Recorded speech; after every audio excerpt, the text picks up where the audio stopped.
ప్రభువు నందు ప్రేమైనటువంటి దేవుని బిడలారా, దేవుడు మనలందరినీ ప్రేమించి ఈ శ్రేష్టమైన దివ్యమైన సమయాన్ని దేవదేవుడు మనందరికీ దయచేసినందుకు మన మధ్యలో ఆత్మస్వరూపుగా ఉన్న దేవునికి మొట్టమొదటిగా నా హృదయపూర్వకమైన వందనాలు దేవునికి చెల్లిస్తూ ఉన్నాను. మీరు శ్రద్ధ భయభక్తులు కలిగి మంచి ఫలములు ఫలించి యుగయుగాలు తండ్రితో ఆనందించాలన్న ఆశ కలిగి దేవుని పాదముల దగ్గర కూర్చున్న మిమ్మలను అభినందిస్తూ ప్రభు పేరిట అందరికీ వందనాలు తెలియజేస్తూ ఉన్నాను. దేవుని బిడ్డలారా, ఈరోజు మన ధ్యాన భాగము మార్కు సువార్త 12వ అధ్యాయం 38 నుంచి 40 వచనాలు. ఇందులో 3 వచనాలు ఉన్నాయి, 38, 39, 40. ఈ 3 వచనాలకి ఈరోజు ఒక పేరు పెట్టడం జరిగింది. అంటే దీన్నే టాపిక్ అంటారు, అంశం. ఏంటి అంశం అంటే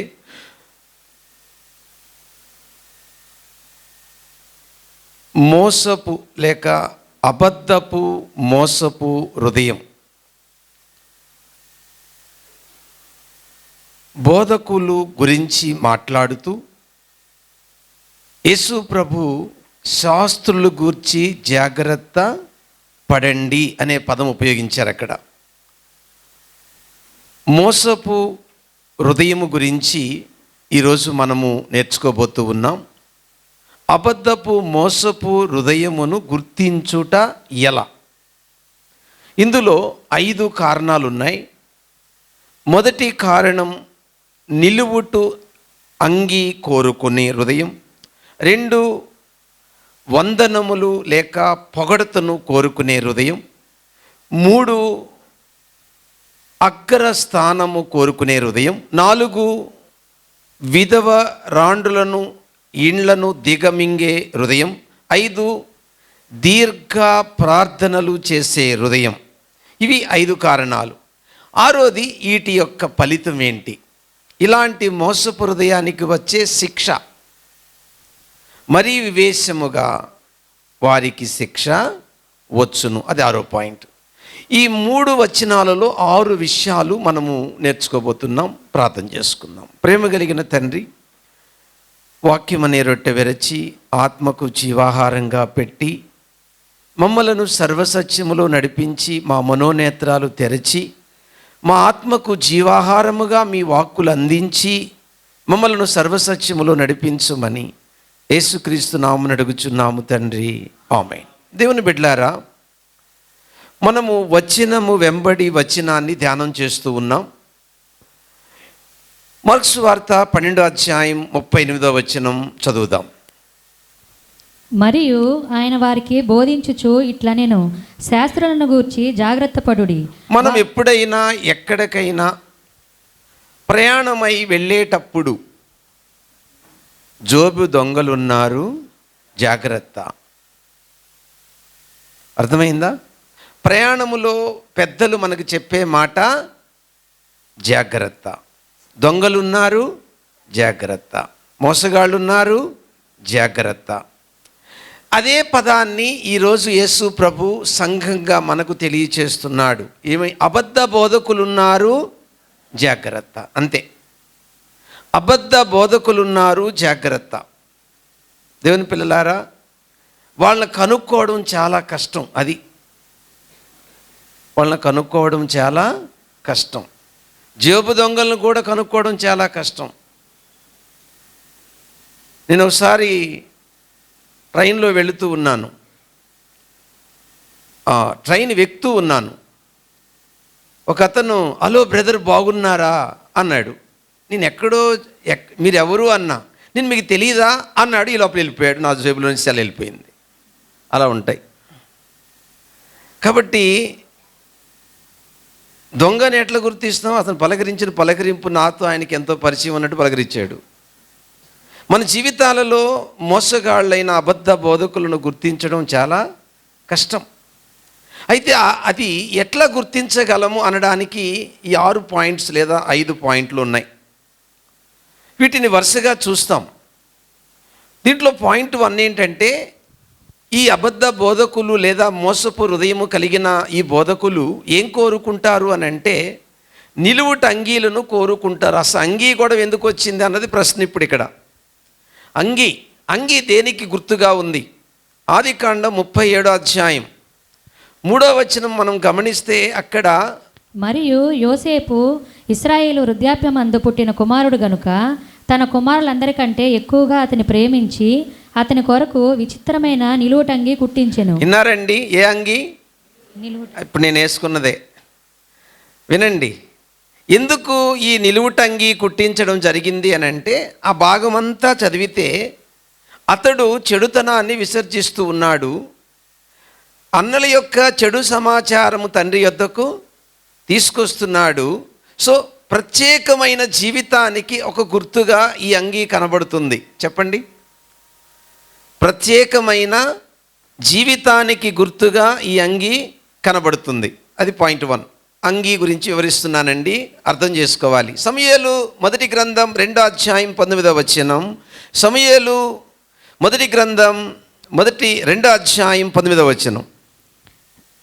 వాని తల్లి వానికి చిన్న అంగీ ఒకటి కుట్టి ఏటేటా బలి అర్పించుటకు తన పెనిమిటితో కూడా వచ్చినప్పుడు దాన్ని తెచ్చి వానికి ఇచ్చుచూ వచ్చెను. ఈ సందర్భము సమూయేలు గురించండి.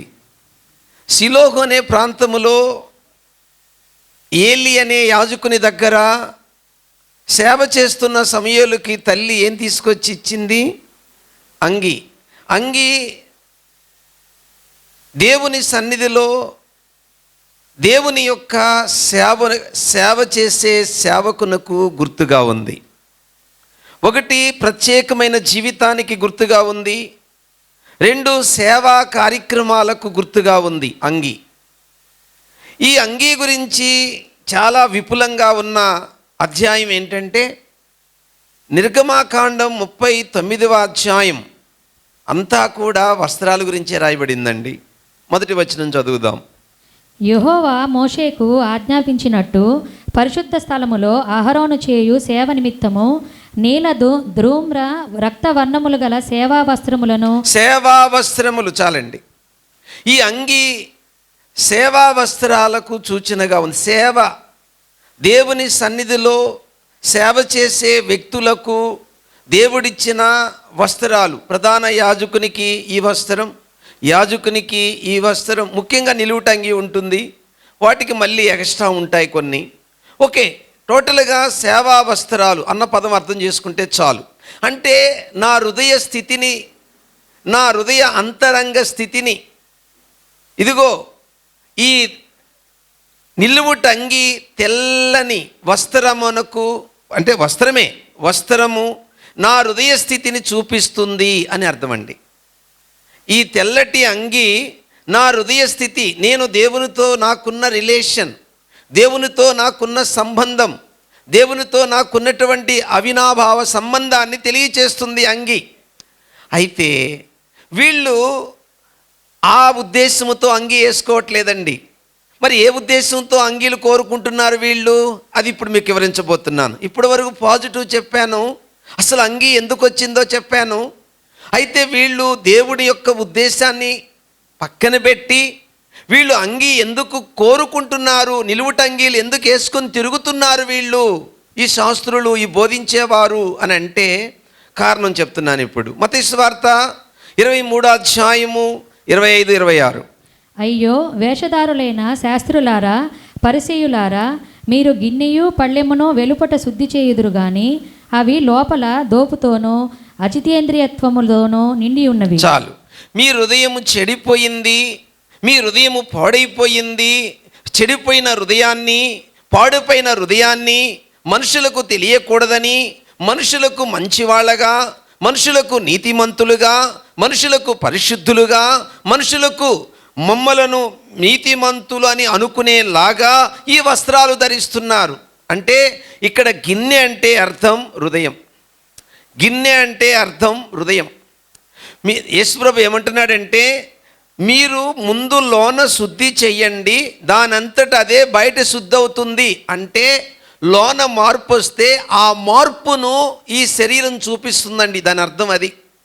నా హృదయంలో కలిగిన మార్పు, నేను పాపినని గుర్తిస్తే నా నోరు నేను పాపినని ఒప్పుకుంటుందండి.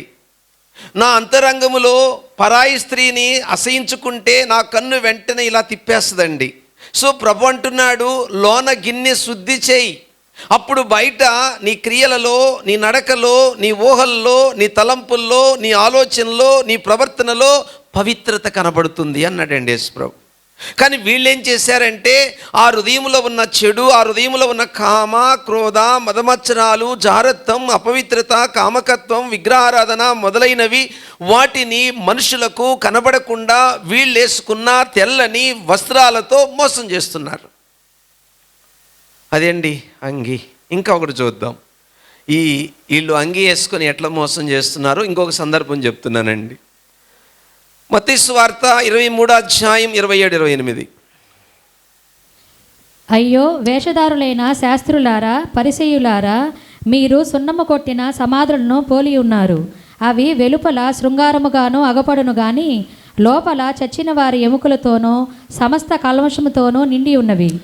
అలాగే మీరు వెలుపల మనుషులకు నీతిమంతులుగా నగపడుచున్నారు గాని లోపల వేషధారణతోనూ అక్రమముతోనూ నిండి ఉన్నారు. ఎంత క్లారిటీగా ఉంది. ఇంక అందులో మనకు తెలియదే ఉంది చెప్పండి. చచ్చిపోయిన శవం మట్టిలో పెట్టిన తరువాత పైన కట్టే సమాధి ఇంట్లో కూడా మనము అంత నీట్గా ఆ రాళ్ళు వేసుకోమేమో. నిన్నే ఒక భూస్థాపన చేశాను, అక్కడికి వెళ్ళి చూస్తే ఆ పక్కన వాళ్ళు చెప్పుకుంటున్నారు, ఇంటికైనా ఇంత కాస్ట్లీ రాళ్ళు వాడతారో లేదో తెలియదు కానీ సమాధులకు మాత్రం వాడుతున్నారు. ఆ సమయంలో ఆ పక్కన తువ్వే వాళ్ళు చెప్పుకుంటున్నారు, నేను ఎవరో వాళ్ళకి తెలియదేమో, ఏమని చెప్పుకున్నారంటే, ఒరే ఈడు మంత మోసగాడు, ఈడింత దుర్మార్గుడు, ఈడికేంద్ర ఇలాంటి సమాధి కట్టారని చెప్పుకున్నారు అక్కడ. ఇప్పుడు చెప్పండి, చూడండి ఎంత భయంకరంగా ఉందో సాక్ష్యం. వాళ్ళు అటు చెప్పుకున్నారు, అలా తువ్వే వాళ్ళు చెప్పుకుంటున్నారు, ఈడు మోసం చేశాడు, ఈడు వడ్డీ వ్యాపారం చేశాడు, ఈడు ఇలా జీవితం నాశనం చేశాడు, ఈడు భార్యను పాడు చేశాడు, ఇంకొక ఆమెను చేసుకున్నాడు, ఆ అమ్మాయిని పాడు చేశాడు, ఈడు సమాధి చూడు ఎంత అందంగా ఉందో అని చెప్పుకున్నారండి అక్కడ. నాకు మైండ్ బ్లాక్ అయిపోయింది. లోన ఆ యొక్క చచ్చిన శవం ఎట్లా దుర్వాసన వస్తుందో, ఆ శరీరము అది కుళ్ళిపోయినప్పుడు ఎంత దుర్వాసన వస్తుందో, అట్లా హృదయము చెడిపోయి ఉంటే ఆ చెడిపోయిన హృదయాన్ని కప్పుకోవడానికి బైక్ ఏం వేసుకున్నారట, నిలువుట అంగీలు. దేవుని పిల్లలారా, అప్లికేషన్ ఇస్తున్నాను కాబట్టి నా హృదయ స్థితిని తెలియచేసేది నా వస్త్రధారణ. Note this point. నువ్వు తెల్ల బట్టలు వేసుకుంటావా అది నీ ఇష్టం, రంగు బట్టలు వేసుకుంటావా అది నీ ఇష్టం, ఏ కలర్ వేసుకుంటావా అది నీ ఇష్టం. ఇక్కడ మాట్లాడుతున్నది ఏంటంటే, నేను కోరుకుంటున్నది పైకి కనబడే రూపం కాదు, నేను కోరుకుంటున్నది అంతరంగం. వై? ఎందుకని అని అంటే, ఇప్పుడు నా అంతరంగ స్థితి నా దేహములో కనబడదు, కానీ నా దేహం విడిచిపెట్టిన తర్వాత నా అంతరంగ స్థితి పరలోకములో కంటికి కనబడుతుంది. దేవుని పిల్లారా, బాగా అర్థం చేసుకోండి. ఒక వ్యక్తి పరదేశులో దేవుడు అన్యాయస్తుడు అని కేకలేశాడు. ఎందుకు అని అడిగితే, కొందరికి నరకం చేశాడు, కొందరికి పరలోకం చేశాడు, కాబట్టి దేవుడు అన్యాయస్తుడు. ఒక స్వరం వినబడుతుంది, అతన్ని లోనికి పంపండి అని. అయ్యా, ఇప్పుడైనా నిన్ను ఇక్కడ ఎవ్వరూ ఆటంకపరచడం లేదు, నువ్వు పరదేశీ అనే ఈ పరలోక పట్టణంలో అడుగు పెట్టొచ్చు అన్నప్పుడు పెట్టాడు అడుగు. అప్పుడు తన అంతరంగ స్థితి తనకు కనబడింది. అతను ఎంత నీచుడో, ఎంత దౌర్భాగ్యుడో, ఎంత వ్యభిచారో, ఎంత దొంగో, ఎంత నీచమైన జీవితం జీవించాడో, ఆ రహస్య జీవితం, ఆ యొక్క చీకటి బ్రతుకు మొత్తం కంటికి తనకు ఎదురుగా మనిషి కనబడినట్టు తన హృదయ స్థితి కనబడింది. అది చూడలేక, అది తాళలేక, అది తట్టుకోలేక ఆ యొక్క భయంకరమైన పాపము ఆ వెలుగులో తను చూసుకుంటూ కేకలేస్తూ తల్ల కిందులుగా నరకంలో పడ్డాడు. అప్పుడు వెళుతూ అన్నమాట, దేవా నువ్వు అన్యాయస్తుడువు కాదు, నీవు నీతిమంతుడవు, నీవు న్యాయవంతుడవు, నా పాపమే నీ యొద్దకు రానీయకుండా నన్ను తరుముతుంది. ఆ గతి మనకు పట్టకూడదని దేవుడు చెప్తున్నాడు. కాబట్టి నిలువుటంగి, మనము చాలాసార్లు మోసపోయేది ఇలాంటి విషయాల్లోనే. చదువమ్మ, మత్తయి సువార్త 25:5 నుంచి. మత్తయి సువార్త 23వ అధ్యాయం 5 నుంచి. మత్తయి సువార్త 23వ అధ్యాయం 5 నుంచి. మనుషులకు కనబడు నిమిత్తము తమ పనులన్నీ చేయుదురు. అది ఇక్కడే మనం మోసపోయేది. మనుషులకు కనబడాలని చేస్తారు. ఏం చేస్తారు వీళ్ళు? చదవమ్మ. తమ రక్షరేకులు వెడల్పుగాను తమ చెంగులు పెద్దవిగాను చేయుదురు. నేను వేసుకున్న ఈ డ్రెస్ ఉంది కదండి, వీటికి నొసట మీద తాయితుల్లాగా వాక్యం కట్టుకుంటారు.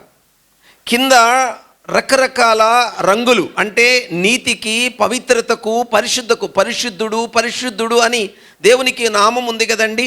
ఈ విధంగా ప్రజలందరూ నన్ను నీతిమంతుడు, నన్ను పరిశుద్ధుడు అని అనుకునేలాగా వారి డ్రెస్సుని వాళ్ళు వేసుకుంటారు. ఇదంతా దేనికంటే మనుషులని మోసం చేయాలి, మనుషులు మమ్మల్ని మెచ్చుకోవాలి. ఇది వాళ్ళ ఉద్దేశం, పర్పస్ అది. దేవుని పిల్లలారా, యేసు ప్రభు చాలా క్లియర్గా చెప్తున్నాడు, వాళ్ళు చెప్పేది వినండి, వాళ్ళ క్రియలు చేయకండి. అంటే అర్థం ఏంటి? వాళ్ళు మంచి చెప్తారు, ఇలా జీవించాలి, ఇలా బ్రతకాలని చెప్తారు, కానీ అలా బ్రతకరు. కాబట్టి వాళ్ళు చెప్పింది చెయ్యండి, వాళ్ళ క్రియలు చెయ్యకండి. అంగి పాయింట్ 1 అయిపోయింది.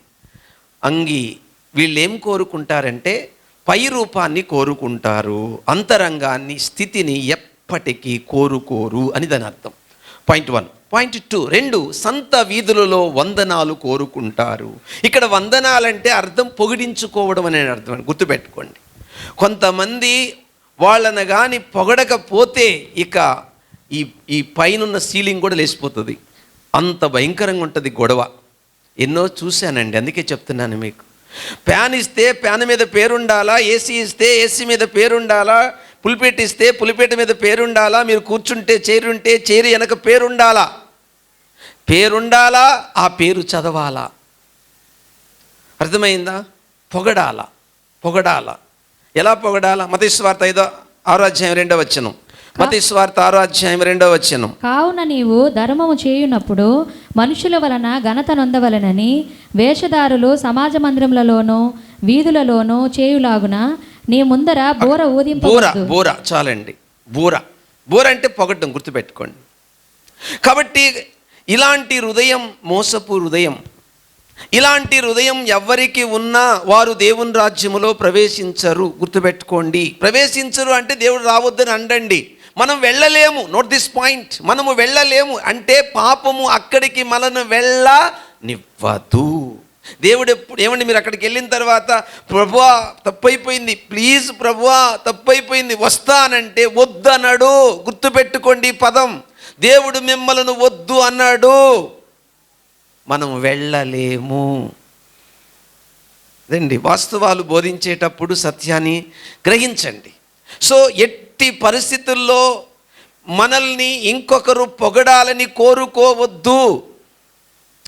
నాకు సన్మానం చేయడానికి వచ్చారు, నేను వద్దు అన్నాను. ఎందుకు వద్దు అని అన్నారు వాళ్ళు. నేను అన్నాను, మీరు వాక్యము విన్నారు మంచిది, బైబిల్లో ఏముంది? వాక్యం బోధించే వాళ్ళని రెట్టింపు సన్మానముతో వారిని అభినందించండి అంటే సాలువ కప్పమని కాదు, అక్కడ కిందే ఉంటుంది. అంటే వాళ్ళని వట్టి చేతులతో పంపకుండా కానుకివ్వండి అని అంది అక్కడ కింద తిమోతి పత్రికలో.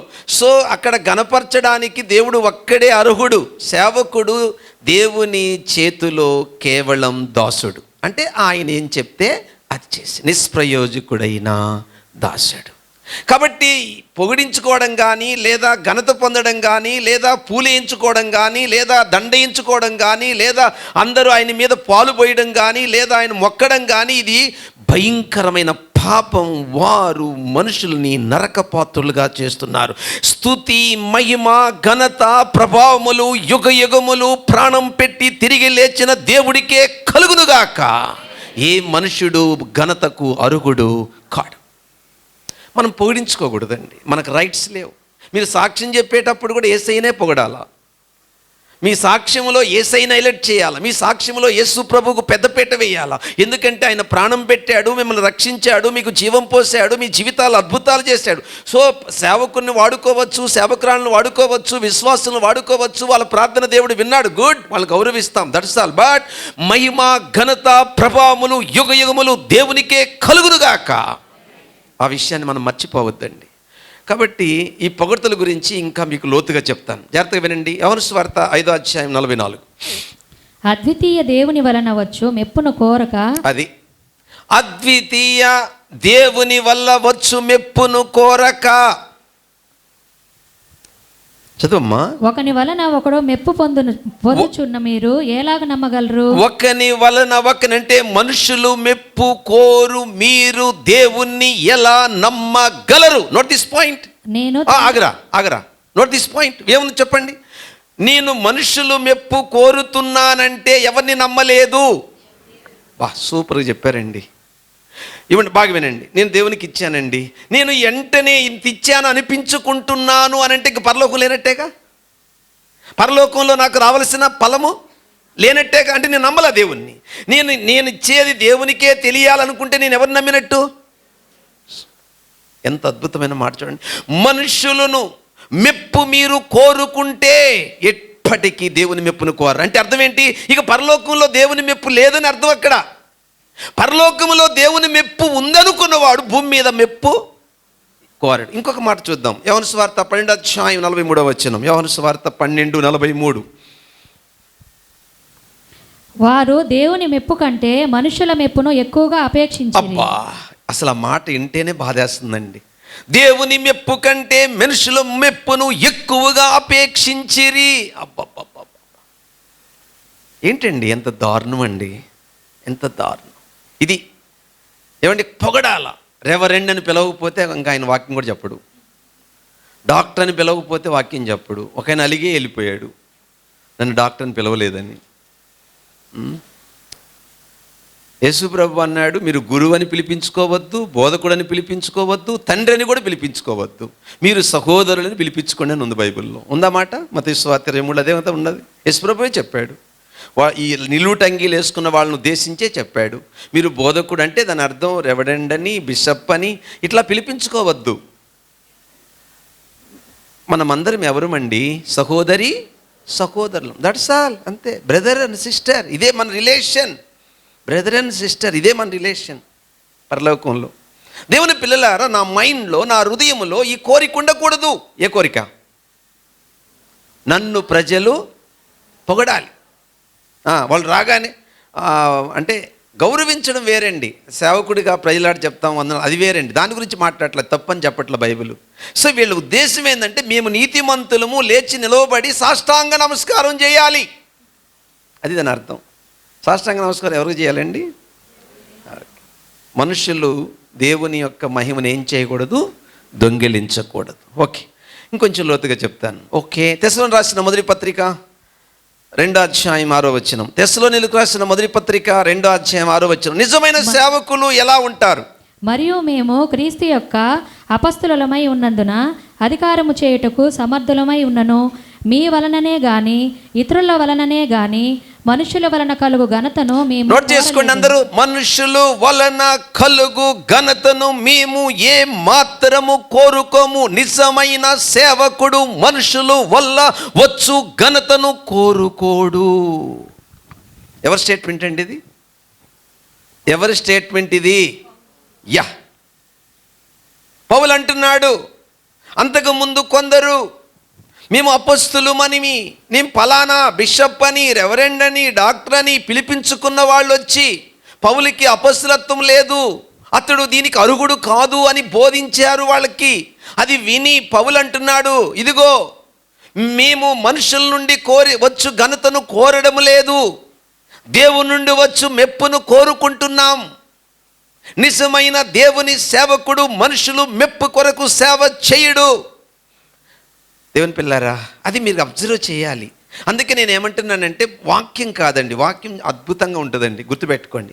మీరు వాక్యం కాదు చూడాల్సింది, చెప్పండి, క్రియలు. చెప్పండి అందరూ, క్రియలు. వారి పర్సనల్ లైఫ్ మనకు అవసరం అండి. అప్పుడు వాక్యం వినాలి, అప్పుడు వాక్యం వినాలి. యేసుప్రభు అదే చెప్పాడు. కాబట్టి వీళ్ళ పని ఏంటంటే ఎంతసేపటికి వీళ్ళని పొగడాలి, పొగడాలి, పొగడాలి, పొగడాలి. Point 2 complete. పాయింట్ 3కి వెళ్తున్నాను. సో మోసపు హృదయమును గుర్తించుట ఎలా? 1, నిలువుటంగీలను కోరుకునే హృదయం ద్వారా గుర్తించగలం. రెండు, పొగడ్తలను లేక వందనాలు కోరుకునే హృదయం ద్వారా వాళ్ళని మోసపు హృదయం అని గుర్తించగలం. పాయింట్ 3, మూడో విషయానికి వెళ్తున్నామండి. వీరు అగ్రస్థానాన్ని కోరుకుంటారండి. 39వ వచనం, మార్కు సువార్త 12:39. సమాజ మందిరములలో అగ్రపీఠములను విందులలో అగ్రస్థానములను కోరుచు విధవరాండ్ర ఇండ్లు దిగమింగుచు మాయావేషముగా దీర్ఘ ప్రార్థనలు చేయుదురు. చాలా అంత దూరం వద్దురా. అగ్రస్థానం 2 పాయింట్లు ఉన్నాయి చూడండి అక్కడ. అగ్ర పీఠము, అగ్ర స్థానం. ఓకే, చెప్తాను. ఈ బోధకులు అనేటువంటి వాళ్ళకి ప్రత్యేకమైన ప్లేస్ ఉంటుంది. ఆ ప్లేస్ మీద ఒక పీఠం అంటే ఒక ఇలా ఉంటుంది. పీఠ అంటే తెలుసు కదా, టేబుల్ టైపులో దాని మీదకి ఎక్కి కూర్చొని చెప్తారనమాట. దాని మీద కూర్చొని చెప్తారు. అది కోరుకుంటారు వాళ్ళు. అది ఉంటేనే బోధిస్తారు సమాజ మందిరంలో. అర్థమైందండి? సో అగ్రస్థానం 2 పాయింట్లు ఉన్నాయి. రెండోది వచ్చి విందులలో స్థానం, బోధించే కాడ పీఠం. ఆ పాయింట్ నోట్ చేసుకోండి. ఏమన్నాను? బోధించే కాడ పీఠం. నేను ఒక ప్రాంతానికి సువార్త ప్రకటించడానికి అదే మీటింగ్లకు వెళ్ళాను. వాళ్ళు చెప్పారు, ఈ క్యాసిక్ అంటే ఈ అంగి ఉంటేనే పైకి ఎక్కండి, లేకుంటే కింద చెప్పండి అన్నారు. మీకు అర్థమైంది అనుకుంటాను. పైకి ఎక్కి చెప్పాలంటే ఏముండాలి? అది అన్నమాట. సో అగ్రస్థానం చెప్పండి అందరూ. అప్పుడు నేనన్నాను, ప్రజలు వాక్యము వినడానికి మనసు పెడితే నేను ఎక్కడి నుంచైనా చెప్తానన్నాను. అర్థమైందా? ప్రజలు వాక్యము వినడానికి మనసు పెడితే ఏ ప్లేస్ నుండి అయినా వాక్యము బోధించడం జరుగుతుంది అని. అంటే ఈ విధంగా వాళ్ళు ఆ ప్లేస్ను కోరుకుంటారు, అగ్రస్థానాన్ని కోరుకుంటారు ఈ హృదయం కలిగినటువంటి వారు, అంటే మోసపు హృదయం కలిగిన వారు. తర్వాత రెండోది స్థానం కోరుకుంటారు. ఒకటి పీఠము, ఇంకొకటి స్థానం. ఈ రెంటి వివరిస్తానండి. దీనికి యేసు ప్రభు ఏం చెప్పాడో చూద్దాం. ఓకే, మార్కు సువార్త 10:43. మార్కు సువార్త 10:43. దీనికి జవాబు యేసు ప్రభు ఏం చెప్పాడు? మీలో అలాగుండకూడదు. అన్నారా? అలా ఉండొచ్చా? ఉండకూడదు. అలా ఉండకూడదు. ఎలా ఉండకూడదు? మీలో ఒక్క నిమిషం నాన్న. ఎలా ఉండకూడదు? అగ్ర పీఠం, అగ్ర స్థానం కోరుకునేలా మీరు ఉండకూడదు. మరి ఎలా ఉండాలి? చదువమ్మా. మీలో ఎవడైనను గొప్పవాడై ఉండాలి. ఓకే, ఏమండి అందరికీ ఏం ఆశ ఉంటుంది? నేను గొప్ప ఉండాలి, అంతేనా? ఓకే, మంచిదే. మీ కోరిక నేను ఎప్పటికి కాదన్ను. గుడ్, మీరు గొప్పవారు ఉండాలనుకుంటున్నారా? అయితే ఈ పని చేయండి. చదువమ్మా. వాడు మీకు పరిచారము చేయవాడై అంతే. ఉండవలెను. నువ్వు గొప్పవాడుగా ఉండాలంటే పరిచర్య చేయి. నువ్వు ప్రముఖుడివై ఉండాలంటే దాసుడుగా ఉండు. ఇది ఎంత కష్టం అండి. గొప్పవాళ్ళు అవ్వాలంటే ఏమైపోవాలట? పరిచారకుడు. ప్రముఖుడై ఉండాలంటే ఏమై ఉండాలట? దాసుడు. కష్టమా సులభమా? నువ్వు గొప్పదానివి, నువ్వు గొప్పోడు అవ్వాలంటే ఏం చేయమన్నాడు యేసు ప్రభు? పరిచారకుడు అయిపో, ఇంకా దాసుడు అయిపో. దాసుడు అంటే తెలుసు కదండి. దాసుడు అంటే తెలుసా? అమ్మగారండి, అయ్యగారండి, ఏందమ్మంటారండి, వాళ్ళని దాసుడు అంటారు. అంత తగ్గించుకొని జీవిస్తామా మనం? అంత ఈజీయా? వినండి, పరలో ఈ భూమి మీద ఎవరిని గొప్పవారు అంటారండి? ఈ మాటలు పలికించుకునేవాళ్ళు, అంతే కదండి. అమ్మగారండి అని ఎవరిని అంటున్నారు, వాళ్ళు గొప్పవాళ్ళు. కానీ విచిత్రం ఏంటో తెలుసా అండి? పరలోకములు ఎవరు గొప్పవాళ్ళో తెలుసా? ఎవరికి సేవ చేస్తారో వాళ్ళు గొప్పవాళ్ళు పరలోకంలో. చెప్పండి ఏమన్నాను? ఎవరికి సేవ చేస్తారో వాళ్ళు గొప్ప. యేసుప్రభు అక్కడే చెప్పాడు, మనిషి కుమారుడు పరిచారము చేయించుకొనుటకు రాలేదు కానీ అనేకులకు పరిచర్య చేయుటకు, అనేకులకు విమోచన క్రైదనముగా ప్రాణము పెట్టుటకు వచ్చాను. అంటే నాకంటే గొప్పవాళ్ళ మీరు అని అర్థం అక్కడ. ఇంకా ఆయనకి మించిన గొప్పవాళ్ళు ఎవరున్నారండి? ఆయనకి మేము శిష్యులమైనప్పుడు, ఆయనకి మేము దాసులమైనప్పుడు ఆయనే అంత తగ్గించుకుంటే ఇంకెంత తగ్గించుకొని సేవ చేయాలని అర్థం అక్కడ. అగ్రస్థానాన్ని ఏం చేయకూడదు? పీఠం. పాయింట్ 1, అగ్ర పీఠం అని కోరుకోకూడదు. రెండోది, అగ్రస్థానం కూడా కోరుకోకూడదు. దానికి వివరణ యేసు ప్రభు ఏం చెప్పాడో చూద్దాం. ఓకే, లూకాసు వార్త 14:7-11. పిలువబడిన వారు భోజన పంక్తిని అగ్రపీఠములో ఏర్పరచుకొనుట చూచి ఆయన వారితో ఈ ఉపమానము చెప్పెను. నిన్నెవరైనానో పెండ్లి విందుకు పిలిచినప్పుడు అగ్రపీఠము మీద కూర్చుండవద్దు. ఒకవేళ నీకంటే గనుడు అతని చేత పిలువబడగా నిన్నును అతనిని పిలిచినవాడు వచ్చి ఇతనికి చోటిమ్మని నీతో చెప్పును. అప్పుడు నీవు సిగ్గుపడి కడపటి చోటున కూర్చుండసాగుదువు. అయితే నీవు పిలువబడినప్పుడు నిన్ను పిలిచినవాడు వచ్చి, స్నేహితుడా, పై చోటికి పొమ్మని నీతో చెప్పులాగున నీవు పోయి కడపటి చోటున కూర్చుండము. అప్పుడు నీతో కూడా కూర్చుండ వారందరి ఎదుట నీకు ఘనత కలుగును. తన్ను తాను హెచ్చించుకున్న ప్రతివాడును తగ్గింపబడును, తన్ను తాను తగ్గించుకున్నవాడు హెచ్చింపబడునని చెప్పెను. సో ఇప్పుడు మీరు చెప్పండి, ఒకటి నిలువుట అంగీలు కోరుకునే హృదయం మోసపు హృదయం. రెండు వందనాలు పొగడతలను కోరుకునే హృదయం మోసపు హృదయం. 3 అగ్రపీఠం అగ్రస్థానం కోరుకునే హృదయం మోసపు హృదయం. ఇది దేవునికి నచ్చదు, అది గుర్తుపెట్టుకోవాలి మీరు. కాబట్టి ప్రభు ఏం చెప్తున్నాడు ఇక్కడ, అలాంటి థాట్ మీలో నుంచి చంపేయండి. ఆ కోరిక ఉండదా అంటే ఉంటుందండి, దీన్ని చంపండి అంటే అర్థం ఏంటి? దీన్నే కదా మనం ప్రార్థించాల్సింది. ప్రభువా, ఈ మనస్సు నాలో నుండి తీసేయి, దీన్ని చంపేయి, ఈ కోరికను తీసేయి, ఈ ఆలోచన తీసేయి.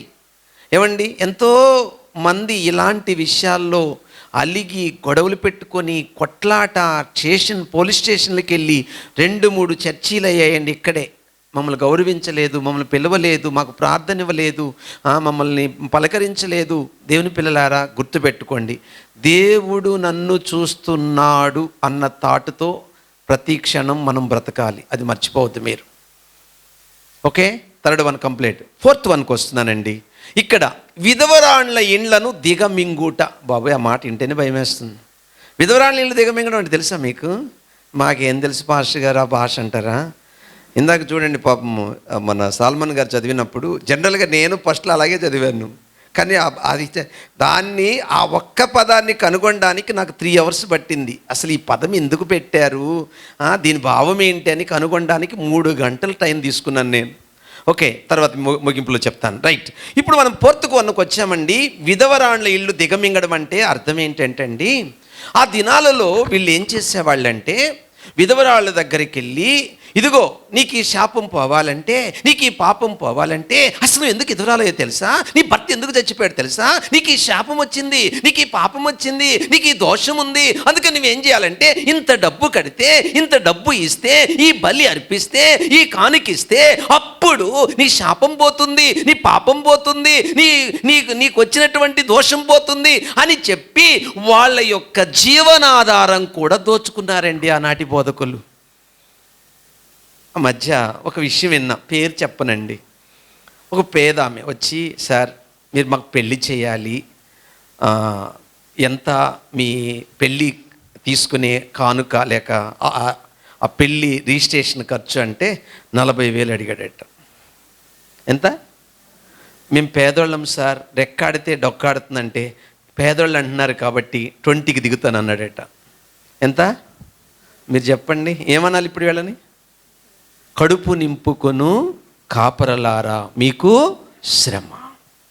బైబిల్ ఏం చెప్తుందండి విధవరాళ్ళ గురించి, భేదవాళ్ళ గురించి? చూద్దాం. నిర్గమాకాండం 22వ అధ్యాయం 22వ వచనం. నిర్గమాకాండం 22వ అధ్యాయం 22వ వచనం. విధవరాలినైనను దిక్కులేని పిల్లనైనను బాధ పెట్టకూడదు. చూసారా ఎంత క్లారిటీ?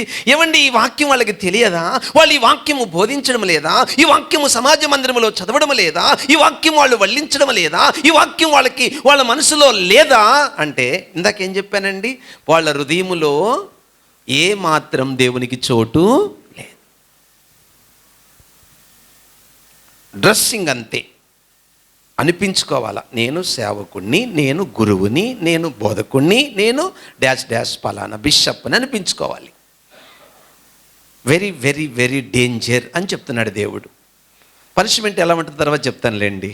ఓకే, సో నిజమైన సేవకుని హృదయం ఎలా ఉంటుంది చూద్దాం. యాకోబు పత్రిక 1వ అధ్యాయం 27వ వచనం. నిజమైన సేవకుని హృదయం ఎలా ఉంటుంది? తండ్రి అయిన దేవుని ఎదుట పవిత్రమును నిష్కళంకమునైన భక్తి ఏదనగా, దిక్కులేని పిల్లలను విధవరాండ్రను వారి ఇబ్బందిలో పరామర్శించుటయు. చూసారా, దిక్కులేని పిల్లలను విధవరాండులను వారి ఇబ్బందిలో పరామర్శించుటయు. పరామర్శించడంటే బాగున్నారమ్మా, తింటున్నారమ్మా, దేవుడు ఇస్తాడులే, మీరు తినండి, అది కాదు దాని అర్థం. కొమ్మది సట్ అనుకున్నారు. పరామర్శించడం అంటే హెల్ప్ చేయడం అండి, హెల్పింగ్ నేచర్. మీరు సేవకుడిని ప్రేమించి సేవకుడికి ఇస్తే సేవకుడు ఇలాంటి మంచి పనులు చేయాలని అర్థం. అర్థమవుతుందా? హృదయం, హృదయం గురించి మాట్లాడుతున్నాడు దేవుడు. ఏ హృదయం అది? మోసపు హృదయం. ఎందుకయింది మోసపు హృదయం? ఫోర్త్ వన్ చెప్పండి. విధవరాండ్ల ఇండ్లు దిగమింగుతున్నారంటే అర్థం దోచుకుంటున్నారు పేదవాళ్ళ సొమ్ము అని. అబద్ధాలు చెప్పి భయపెట్టి 7 వారాలు ప్రార్థన పెట్టుకోండి, 7 వారాలకి 7 116 ఇవ్వండి అని అంటే ఎట్లుంటుంది? పాపం. సో ఇవన్నీ కూడా దేవుని దృష్టికి భయంకరమైన పాపాలు. Fourth one complete. Fifth one, 5వ విషయానికి వద్దామండి. 5వ విషయం ఏంటంటే ఏం చేస్తారట వీళ్ళు? చదవండి 40వ వచనం. మాయావేషముగా మాయావేషం, అండర్లైన్ చేసుకోండి ఆ పదం. ఏ వేషం అట? మాయావేషం అంటే డ్రెస్సింగ్ కోడ్ అయిపోయింది. ఏం చేస్తారట వీళ్ళు? దీర్ఘ ప్రార్థనలు అంటే చెప్పండి. దీర్ఘ ప్రార్థనలు అంటే అర్థం చెప్పండి. దీర్ఘ ప్రార్థనలు అంటే అర్థము, ఎక్కడ సభ లేదా 10 మంది ఉంటారో అక్కడ మాత్రమే ప్రార్థిస్తారు, మిగతా చోట్ల వ్యక్తిగతంగా దేవునితో ప్రార్థన చెయ్యరు అని అర్థం. దీనికి ఆన్సర్ చూపిస్తాను, మీకే అర్థమవుతుంది. ఓకేనా? చూద్దాం బైబిల్లో ఎంత క్లారిటీగా దీని గురించి బైబిల్ చెప్తుందో. మత్తయి సువార్త 6వ అధ్యాయం 5వ వచనం. మరియు మీరు ప్రార్థన చేయునప్పుడు వేషధారుల వలె ఉండవద్దు, మనుషులకు కనబడవలనని. అది చాలండి. వీళ్ళు ఎందుకు దీర్ఘ ప్రార్థన చేస్తారు చెప్పండి? ఇప్పుడు మనుషులకు ఇప్పుడు చెప్పండి. ఇప్పుడు ఎవరైనా నాకు చర్చిలో ప్రార్థన ఇవ్వలేదు అని అంటే అర్థం ఏంటి? ఎవరు మాట్లాడట్లా? నాకు చర్చిలో ప్రార్థన ఇవ్వలేదు అంటే అర్థం ఏంటి?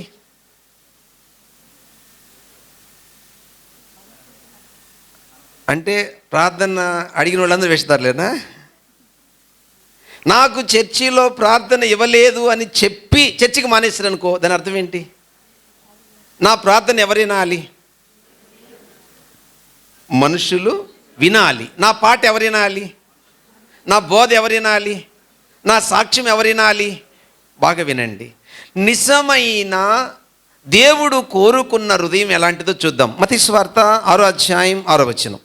నీవు ప్రార్థన చేయనప్పుడు నీ గదిలోనికి వెళ్ళి. ఆగండి. గదిలో కంటే ఎక్కడికి? పర్సనల్ ప్రేయర్, వ్యక్తిగత ప్రార్థన. గుర్తుపెట్టుకోండి, నేను నా దేవునితో వ్యక్తిగత సహవాసం కలిగి ఉంటే పబ్లిక్లో నేను కోరుకోలేను. ఇప్పుడు చెప్పండి, లోతుగా తీసుకెళ్తున్నాను.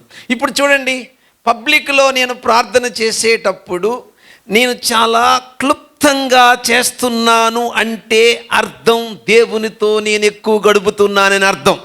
10 మందిలో చేసేటప్పుడు నాన్ స్టాప్గా, ఒక ఆయన భోజనం చేసేటప్పుడు ప్రార్థన చేయమంటే చేస్తుంటే ఓపిక పట్టుకోలేక భోజనం అయిపోయి చేయగలుగుకునేటప్పుడు ఆమె అన్నాడట ఆయన.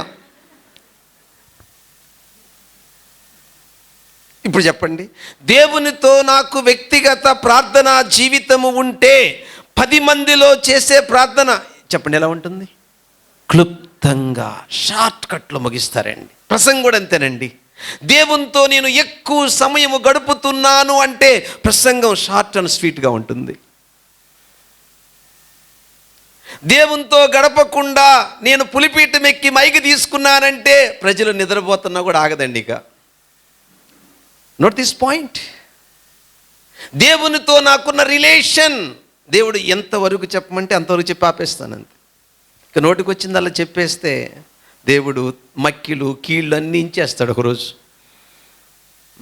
దేవుని పిల్లలారా, ప్రార్థన ప్రార్థన ప్రార్థన మనుషులు వినాలని కాదు, పాట మనుషులు వినాలని కాదు, వాక్యం మనుషులు వినాలని కాదు, దేవుడు మెప్పు నేను కోరుకోవాలి. చెప్పండి, ఎవరు మెప్పు?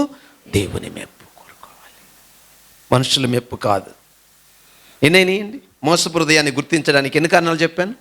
నిలువుటంగి, వందనాలు పొగడ్తలు 2 ఒకటే, 3 అగ్రస్థానం, 4 ఇదివరాండ్ల ఇండ్లు దిగమింగడం, 5 దీర్ఘ ప్రార్థనలు, ఫైనల్ లాస్ట్. ఇప్పుడు పనిష్మెంట్ ఎలా ఉంటుందో చూద్దామండి. వార్నింగ్ ఎలా ఉంటుంది, ఇక వీళ్ళకి శిక్ష ఎలా ఉంటుంది. ఏమని చదివారు బ్రదర్ గారు ఇందాక? లాస్ట్ పదం విశేషం కాదండి, వివేశముగా. వివేశం అనే పదానికి అర్థం చెప్పండి. ఎంతమంది తెలుసు? తెలుగు వచ్చిన వాళ్ళు చెప్పండి. నేను తెలుగు డిక్షనరీ తిరిగేసి గూగుల్ కొట్టి ఇక అన్ని చోట్లకి వెళ్ళి ఎక్కడెక్కడో ఎతికాను ఆ పదం తెలుసుకుందాము అని. ఏమండి, తీవ్ర స్థాయిలో శిక్ష వస్తుందని అర్థం అండి ఆ పదానికి. ఏ స్థాయిలో? ఇక ఇంకొక మాట కూడా చెప్పాలంటే కఠినముగా, అంటే ఇక ఆ శిక్ష ఎలా ఉంటుందంటే అండి, కనీసము దయ, జాలి, కనికిరము ఏమీ ఉండదు. అంత అంత భయంకరంగా ఉంటుందండి శిక్ష వీళ్ళకి. ఏమండి, నరకములో అందరికీ శిక్షలు ఒకలాగా ఉండవు. మీరు ఈ విషయం అర్థం చేసుకోవాలా.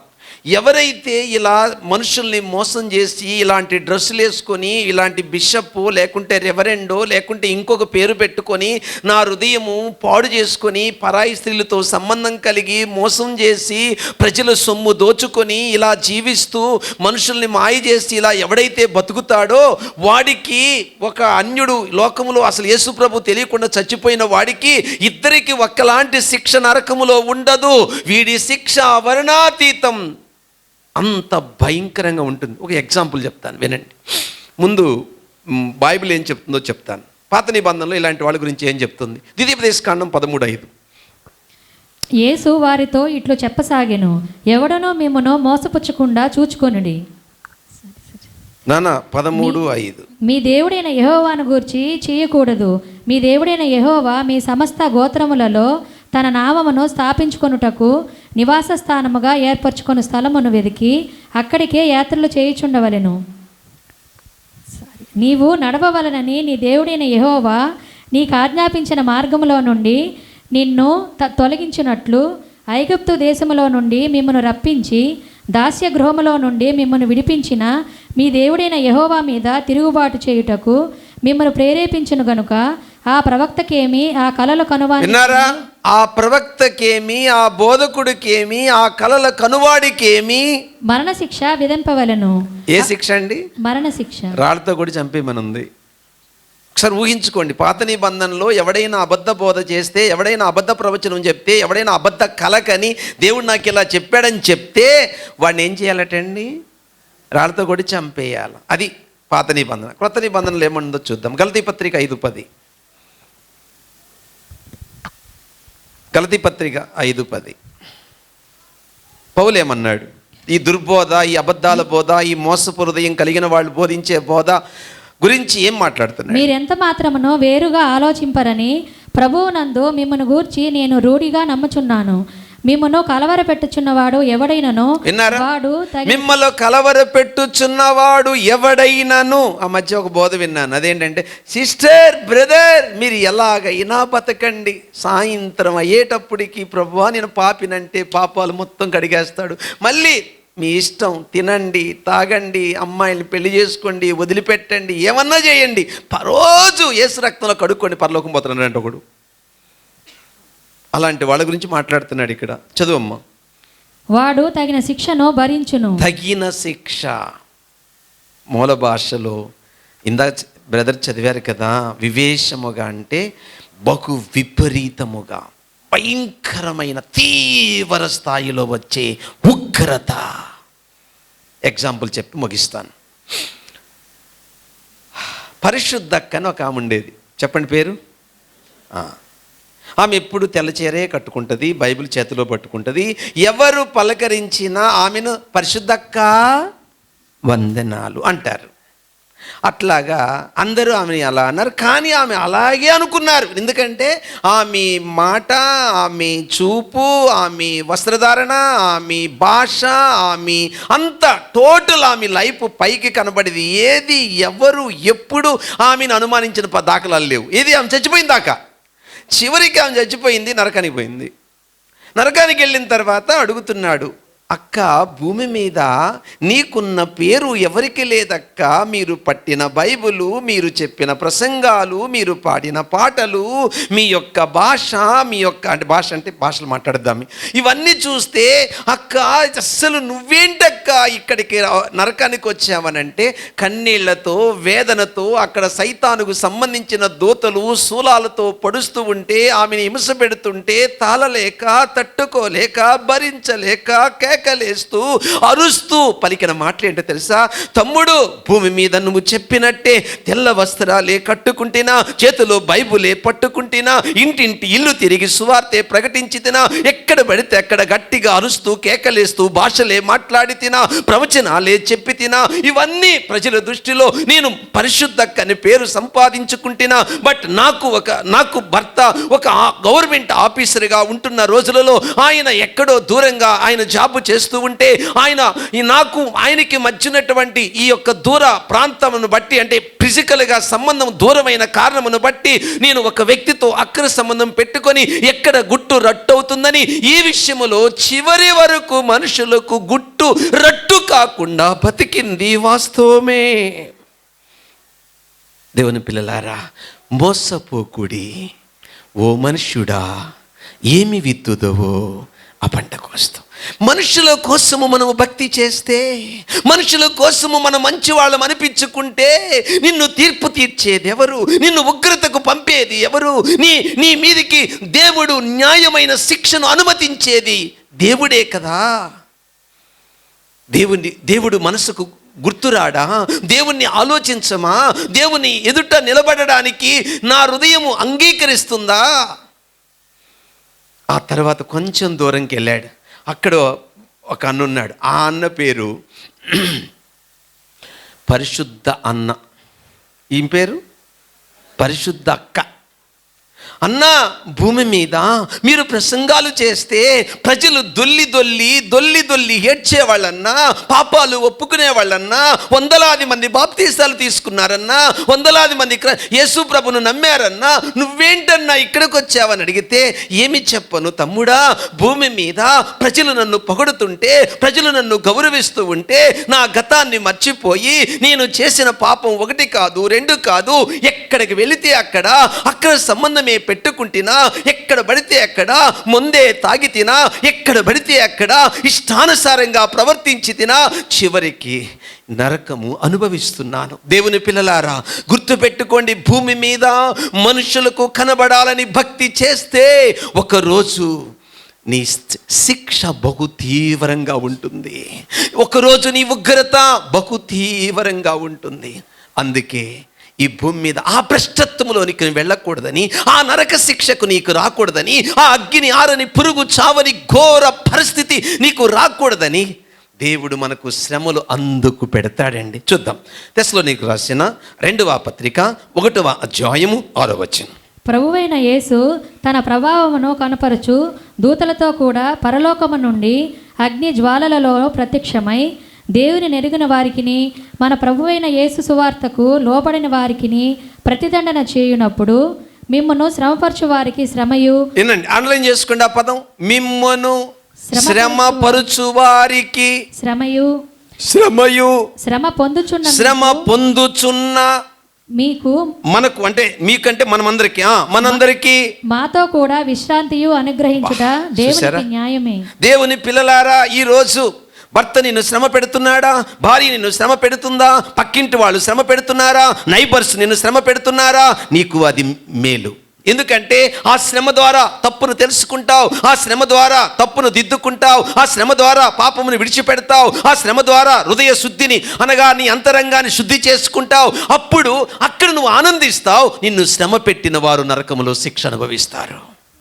అదండి ఆ మాటకు అర్థం. కాబట్టి భూమి మీద నువ్వు బ్రతికినంత కాలం మోసపు హృదయముతో బ్రతకవద్దు అని ఈరోజు ప్రభు నీకు హెచ్చరిక చేస్తున్నాడు. ఏ హృదయం?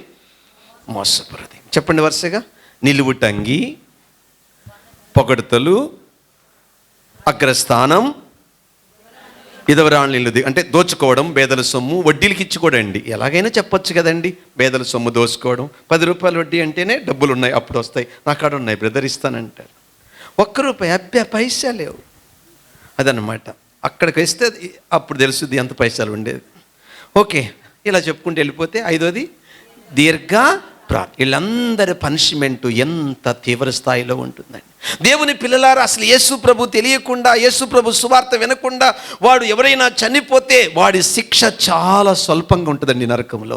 యేసు ప్రభు తెలిసి ఇలా బోధలు చేస్తూ, ఇలా వాక్యం చెప్తూ 10 మందిని నమ్మించి మోసం చేసి ఎవడైనా ఈ లోకాన్ని విడిచిపెట్టి వెళితే వాడికి ఉన్న శిక్ష బహు తీవ్ర స్థాయిలో ఉంటుందండి. అది వర్ణాతీతం. జాన్ బన్యన్ అనే దైవజనుడు ఉన్నాడు. విన్నారా పేరు? John Bunyan. ఆయన బుక్ కొనుక్కోండి అందరూ. నరకములో ఏం జరిగిందో ఆయన ఆత్మ పరవశం చెంది అక్కడికి వెళ్ళి మొత్తం దేవుడు చూపించాడు ఆయనకి. అది చదవండి అందరూ. జాన్ బన్యన్ అనే దైవజనుడు. దేవుని పిల్లలారా, భయపడండి, దేవునికి భయపడండి. ప్రతి క్షణము మీ మనస్సు, మీ హృదయము, మీ ఆలోచన దేవునికి అంగీకారంగా ఉన్నాయో లేదో స్వపరిశీలన చేసుకుందాం. ఓకే, పాఠం సమాప్తం. అందరం లేచి నిలబడదాం. అందరం లేచి నిలబడదాం. అందరం లేచి నిలబడదాం. చెప్పండి, మోసపు హృదయమును గుర్తించుట ఎలా? మోసపు హృదయాన్ని గుర్తించాలంటే ఏం చేయాలి చెప్పండి? కోరిక. పైకి నేను ప్రజలందరి దృష్టికి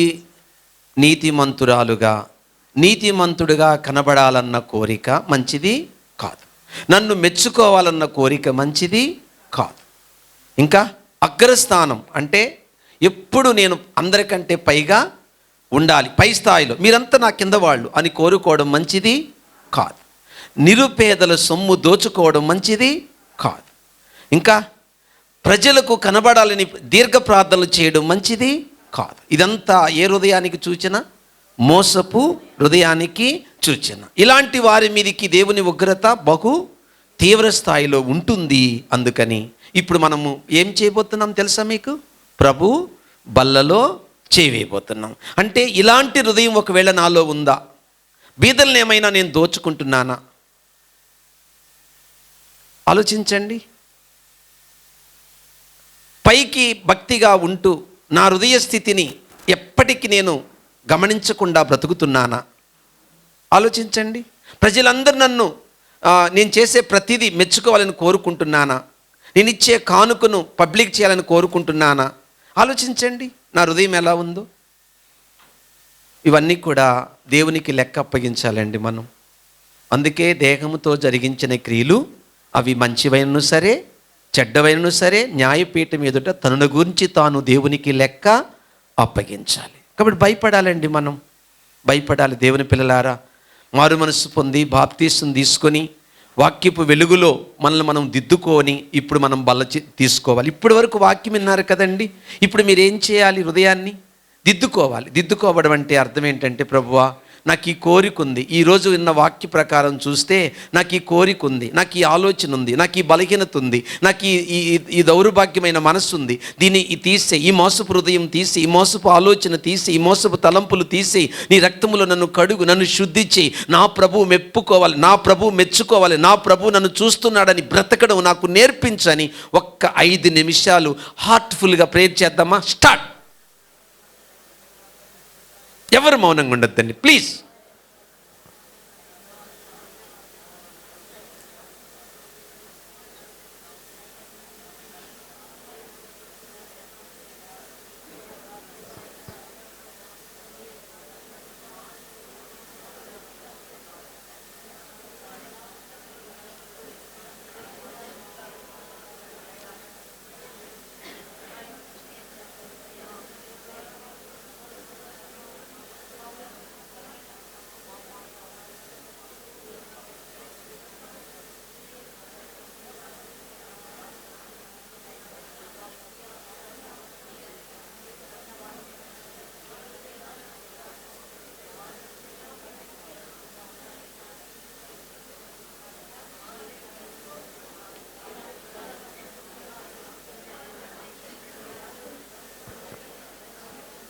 మనుషులకు కనబడే భక్తి నా యొద్ద నుండి తీసే ప్రభువా, మోసపు హృదయము నా యొద్ద నుండి తీసే ప్రభు. అన్నిటికంటే ఘోరమైన వ్యాధి గలది హృదయము, దాన్ని గ్రహింపగలవాడు ఎవడు?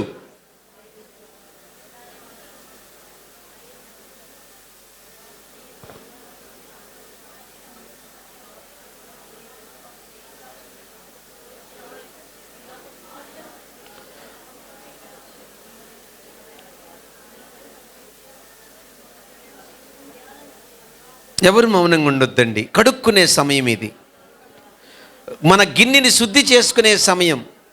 బయటికి తెల్లని వస్త్రాలు అది వద్దు, తెల్లని వస్త్రాలు వద్దని నేను చెప్పట్లా, అది ముఖ్యం కాదు. హృదయాన్ని శుద్ధి చేసుకోవడం ముఖ్యం.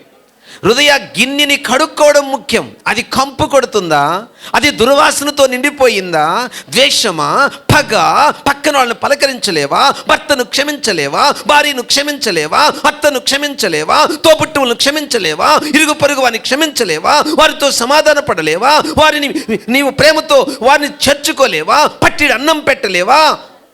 చెడిపోయిన ఈ హృదయానికి దేవుడు ఎక్కడ దొరుకుతాడు మనకు?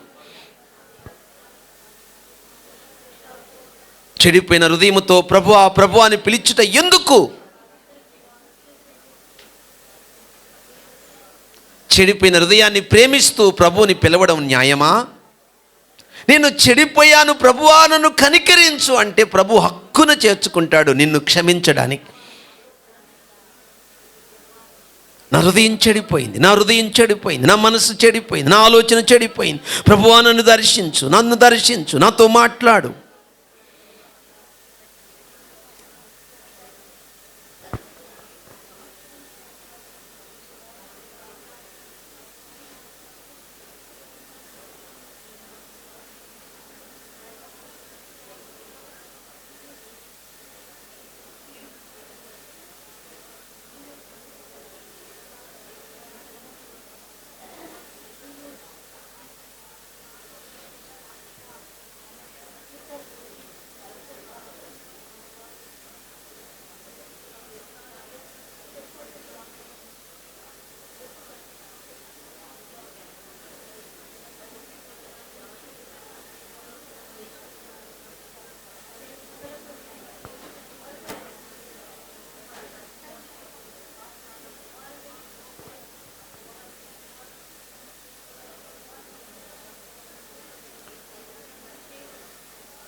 ప్రార్థన. ప్రేమ కలిగిన మా పరలోకపు తండ్రి, దయగలిగిన మా యేసు ప్రభువా, ఈ దినమున మోసపు హృదయమును గుర్తించుట ఎలా నైనా? మోసపు అబద్ధ బోధకుల హృదయం ఎలా ఉంటుందో కళ్ళకు కట్టినట్టు మీరు తెలియచేశారు. అందుకే శాస్త్రులను గూర్చి మీరు జాగ్రత్త పడండి, అబద్ధ బోధకులను గూర్చి మీరు జాగ్రత్త పడండి, మోసపు బోధకుల గురించి మీరు జాగ్రత్త పడండి, మోసపు హృదయపు బోధకుల గురించి మీరు జాగ్రత్త పడండి అంటూ ఈరోజు ఒక హెచ్చరికను మాకు జారీ చేశావు. నేను నీ పిల్లలు మోసపోకుండా భయముతో వణకతో నిజమైన సేవకులను గుర్తించడానికి వాళ్ళ క్రియలే కారణమని చెప్పారు. బోధ ముఖ్యం కాదు, వాళ్ళ క్రియలు. అందుకే వారి ఫలముల వల్ల మీరు తెలుసుకుంటారు. పైకి గొర్రెల చర్మము, లోన క్రూరమైన తోడేళ్ల స్వభావము అంటూ మీరు మత్తయి సువార్త 7వ అధ్యాయంలో వాళ్ళ గురించి వివరించారు. కాబట్టి పైకి కనబడేదాన్ని చూసి మేము మోసపోకుండా అంతరంగ స్థితిని బట్టి వాళ్ళ క్రియలను గుర్తించి మేము అప్పుడు యాక్సెప్ట్ చేసే మనసు మాకు కలుగునుగాక. అట్టి వివేచన మాకు కలుగునుగాక.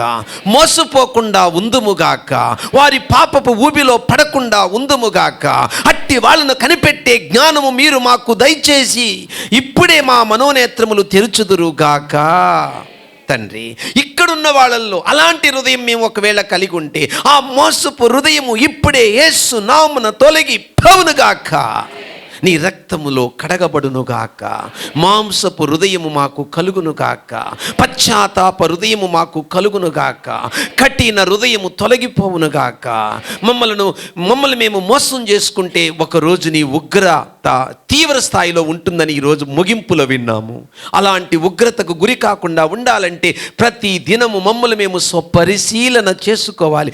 ఎవడు అయోగ్యముగా బలలో చేయి వేస్తాడో, ఎవడు తన్ను తాను విమర్శించుకోకుండా ఈ బలలో చేయేస్తాడో వాడు బలహీనుడు, వాడు రోగి, వాడు హఠాత్తుగా చచ్చిపోతాడని చెప్పారు. అలాంటి ఉగ్రత మా మీదికి రాకుండా భయముతో వణకతో ఇంకా పవిత్రతలో ఇంకా పరిశుద్ధతలో ఇంకా నీతిలో నేను నీ పిల్లలు ఎదుగుదుముగాక. ఇలాగూ దీవించమని యేసుక్రీస్తు నామమున అడుగుచున్నాము తండ్రి. కళ్ళు మూసుకోండి. ప్రేమ కలిగిన మా పరలోకపు తండ్రి, ఇంతవరకు మేమందరము మీ పాద సన్నిధిలో చేరి ఈ మొదటి నెల మొదటి ఆదివారమున ఈ భాగ్యము మాకు ఇచ్చినందుకు వందనాలు. 2022 8 నెలలు గడిచిపోయాయి. 9వ నెలలో అడుగు పెట్టాం. మొదటి ఆదివారమున నిన్ను ప్రభు బల్ల విషయంలో చాలా ఎక్కడెక్కడ దుఃఖపెడుతూ వచ్చామో నేర్చుకున్నాం. ఆ మోసపు హృదయం ఏంటో గుర్తించాం. ఇక మీద అది రిపీట్ కాకుండా చూసుకునే భాగ్యం మాకు ఇవ్వండి. అలాంటి వేషధారణ ఎంత భయంకరమైన తీవ్ర స్థాయిలో ఉగ్రత ఉంటుందో ఇప్పుడే విన్నాం. కాబట్టి నేను నీ పిల్లలు ఆ ఉగ్రత నుండి తప్పించుకుందాముగాక, భయముతో వణుకుతో భక్తిలో కొనసాగుదముగాక, మనుషులకు కనబడాలన్న భక్తి నాశనమైపోవునుగాక, దేవుడు మెచ్చుకునే భక్తి చేయుదుముగాక. అలాంటి మనస్సు మాకు కలుగునుగాక, అలాంటి జ్ఞానము మాకు కలుగునుగాక, అలాంటి ఆత్మ మాలో పనిచేయునుగాక.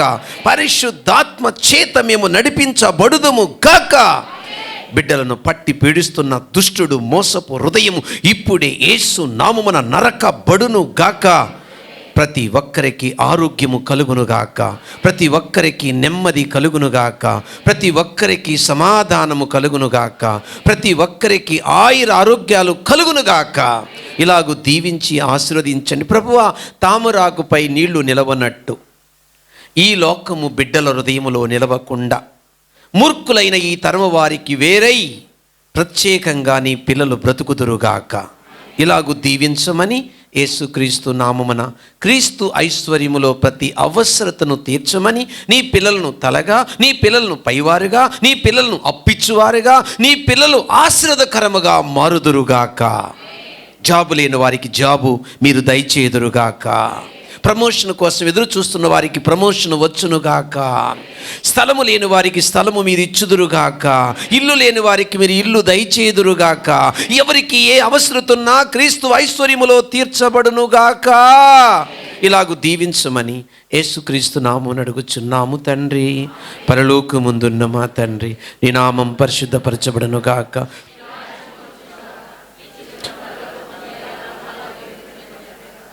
మాకు కావలసిన దినాహారం నేడు మాకు దయచేయం. మరణస్తులు మేము క్షమించిన ప్రకారం మరణములు క్షమించం. మమ్ము శోధన లేకతే కాదుష్ నుండి తప్పించం. ఎందుకంటే రాజ్యము, బలము, మహిమ నిరంతరం మీరై ఉన్నారు తండ్రి. ఆమేన్. మన తండ్రి అయిన దేవుని ప్రేమ, మన ప్రభువైన యేసయ్య కృప, ఆదరిస్తున్న ఆదరణకర్త అయిన పరిశుద్ధాత్మ యొక్క అన్యోన్య సహవాసం, త్రియేక దైవ దీవెనలు ఇది మొదలుకొని సదాకాలము మీకు, మీ కుటుంబములకు, మీ బిడ్డలకు, మీ చేతి కష్టములకు, మీ రాకపోకలకు, మీ ఉద్యోగములకు, మీ పిల్లల చదువులకు తోడై ఉండి తండ్రి మిమ్మల్ని అందరినీ సంరక్షించి కాపాడి వర్ధిల్ల చేసి అనుక్షణము ప్రభు రాకకు తండ్రి మిమ్మలను సిద్ధపరుచునుగాక. రెండోది, వచ్చే 12-13 బైబిల్ కాలేజ్ క్లాసులు స్టార్ట్ అవుతున్నాయి. MTH NT అంటే క్రొత్త నిబంధన మీద పాఠాలు ప్రారంభమవుతున్నాయి. మీలో ఎవరైనా వాక్యం నేర్చుకోవాలి అనుకున్న వాళ్ళు జాయిన్ అవ్వచ్చు. ఓకేనా? మన సంఘస్థులకి ప్రత్యేకత రాయితీ ఉంటుంది. అది వ్యక్తిగతంగా మీరు నన్ను కలవండి, చెప్తాను. ఓకేనా? ఎవరైనా ట్రైనింగ్ అవ్వాలి అనుకుంటే క్రొత్త నిబంధన మీద 2 సంవత్సరాలు 24 నెలలు ప్రతి నెల 2 రోజులు మాత్రమే ఉంటుంది. ఉదయము 9:30 నుంచి సాయంత్రం 5 గంటల వరకు. భోజనాలు మీరే తెచ్చుకోవాలి, లేదంటే హోటల్లో చేయాలి. భోజనాలు లేవు, ఎందుకంటే కరోనా. ఓకే అండి, అది విషయం. ఓకే, ఎవరైనా మీరు అలా అనుకుంటే సురేంద్ర పాల్ని సంప్రదించి మీరు అప్లికేషన్, మీరేం చదువుకున్నారు, మీ డిగ్రీ, మీ ఆధార్ కార్డు వాట్సాప్ పంపిస్తే రేపు 12-13 జాయిన్ అవ్వచ్చు. అది ఇంకొక ప్రాముఖ్యమైన విషయం ఏంటంటే, ప్రతి నెల సెకండ్ సాటర్డే పగలు 10 గంటల నుండి మధ్యాహ్నం 1 గంట వరకు ఫాస్టింగ్ ప్రేయరు జరుగుతుంది. కాబట్టి సంఘమంతా ఆ రోజు మీ ప్రేయర్ రిక్వెస్ట్లు, ప్రార్థనలో గడపడం. సో ముఖ్యంగా పరిశుద్ధాత్మ అంటే ఏంటి, భాషలంటే ఏంటి, ఆత్మ నింపుదలంటే ఏంటి, వాటి మీద ప్రసంగాలు ఉంటాయి. మీరు ఇవన్నీ తెలుసుకోవాలనుకున్న వాళ్ళు ప్రతీ నెల 2వ శనివారం అంటే సెకండ్ సాటర్డే ఉదయం 10 నుంచి 1 గంట వరకు, ఉదయం తినొద్దు, ప్రార్థన అయ్యాక వెళ్ళి తినండి, చర్చిలో భోజనాలు ఉండవు. ఓకే, ఇవి ముఖ్య ప్రకటనలు. Thank you.